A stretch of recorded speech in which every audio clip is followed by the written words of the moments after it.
Saya punya banyak kelemahan dan kekurangan. Saya pengen orang-orang di sekitar saya punya ruang untuk kesalahan dan kelemahan saya.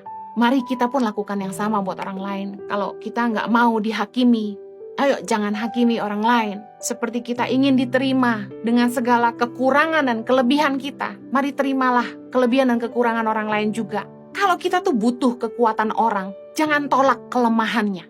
Karena semua orang datang dengan kelebihan dan kekurangan. Ketika kita menikah, pasangan kita datang dengan kekuatan dan kelemahan, kelebihan dan kekurangannya. Banyak orang tidak mau terima kekurangannya, hanya mau kelebihannya.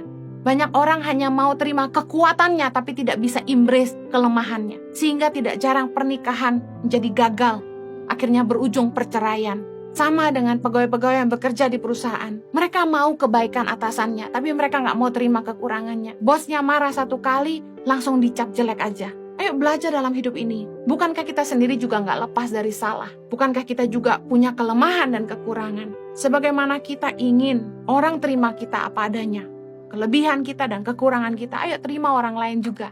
Beri ruang untuk salah dan kelemahan mereka. Jangan saling menghakimi. Lukas 6 ayat 37. Janganlah kamu menghakimi, maka kamu pun tidak akan dihakimi. Dan janganlah kamu menghukum, maka kamu pun tidak akan dihukum. Ampunilah, dan kamu akan diampuni. Kenapa kita sulit ngampunin orang? Karena kita pikir, nggak mungkin saya kayak gitu. Saya pengen share ini. Hati-hati dengan perkataan kita. Karena seringkali apa yang kita ucapkan itu kembali lagi kepada kita. Kita menghakimi orang. Dia seperti ini. Gak taunya, one day kita juga lakukan yang sama. Lalu kita diingatkan oleh hati kecil kita sendiri, oleh suara Tuhan mungkin. Kamu juga pernah buat ini. Hati-hati dengan ucapan kita. Waktu kita menghakimi orang, jangan-jangan kita juga buat sendiri.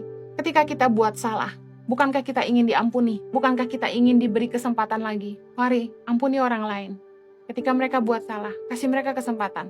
Di rumah kami, ketika anak di rumah memecahkan gelas berulang kali, saya sampai bilang, kayaknya udah selusin yang dipecahin. Dia juga ketawa, jadi sebentar kalau bunyi prang, saya udah tahu apalagi yang pecah gitu. Kenapa saya nggak marah? Karena saya pikir gelas bisa dibeli. Tapi kalau kita marah berlebihan, hati yang pecah sulit diobati. Jadi berilah ruang untuk kesalahan dan kelemahan orang. Sebagaimana kita ingin diampuni, ampunilah orang lain. Kolose 3 ayat 13. Sabarlah kamu seorang terhadap yang lain, dan ampunilah seorang akan yang lain. Apabila yang seorang menaruh dendam terhadap yang lain, sama seperti Tuhan telah mengampuni kamu, kamu perbuat jugalah demikian. Saya ingin tutup dengan ini. Kalau orang jahat sama kita nggak perlu jahat seperti mereka. Hukum ini tetap, perlakukan orang lain sebagaimana kamu ingin diperlakukan. Ketika orang lain jahat sama kita, jangan balas jahat. Kenapa? Taburlah yang baik, supaya orang itu pun suatu hari nanti akan membalas Anda dengan kebaikan.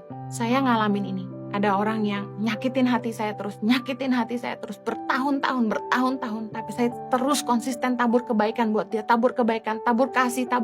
Dan hari ini dia baik sama saya, dan saya terus tabur kasih buat dia.